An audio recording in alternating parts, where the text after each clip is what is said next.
So, may buntag sa talenta. Ilabi na kay Sir Ton nga nag-travel pagikan sa Wangay. Daghang salamat Sir og Sir Arjun sa pag-drive. So, bago ko magsugod, dako kay kong pasalamat sa buhi nga Dios nga gitagaan ta niya og kabaskog ug kahimsog sa panlawas no, labi na sa pag-adlaw-adlaw na nga trabaho. Gitagaan jud ta niya og mayong lawas kay naabot na to ang 30 days nga pag-UGT. O niya, dako kay kong pasalamat kay naabot mi diri sa Mindanao Baptist Rural Life Center kay ug wala mi naabot diri di pud ko mabutan siguro.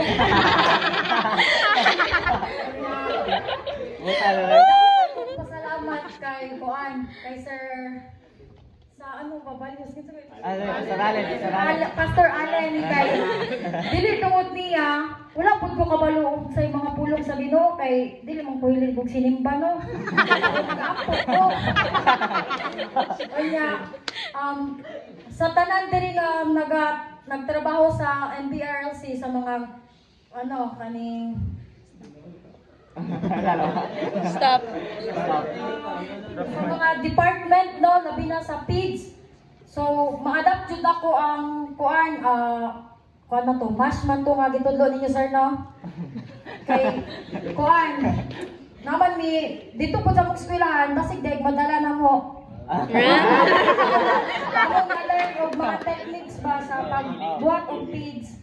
Kanya dito labi na sa kuan sa Kandingan. Grabe dyan namang struggles ato kay ang uban akong kauban, mga arte kayo, di mo kuha ang arte. Challenge kayo, ikaw pitasyon ha. Ikabi na po sa kuan, sa bakahan. So dito dyan ko nakatry o ganing kuan, tumba o bakan ho, di ko puto siguro ko nila kay doon. Ni Pastor Nurture, salamat kayo sa gatas po, kay imo kong ginatagaan, sa kamay lang. Gamay! Gamay! Kila.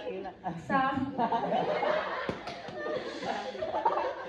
sa kuan, sa faith, wa pud ko kabalo ana sa ano, unsa day meaning sa faith, so kabalo na jud ko pastor nga food always in the home.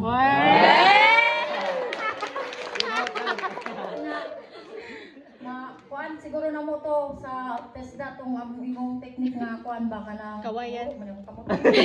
Kawayan ba unsaon pag kuan design.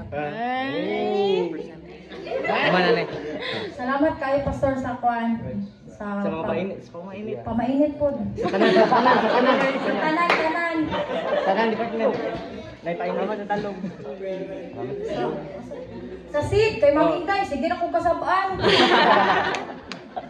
Pero salamat gyapon ma'am kay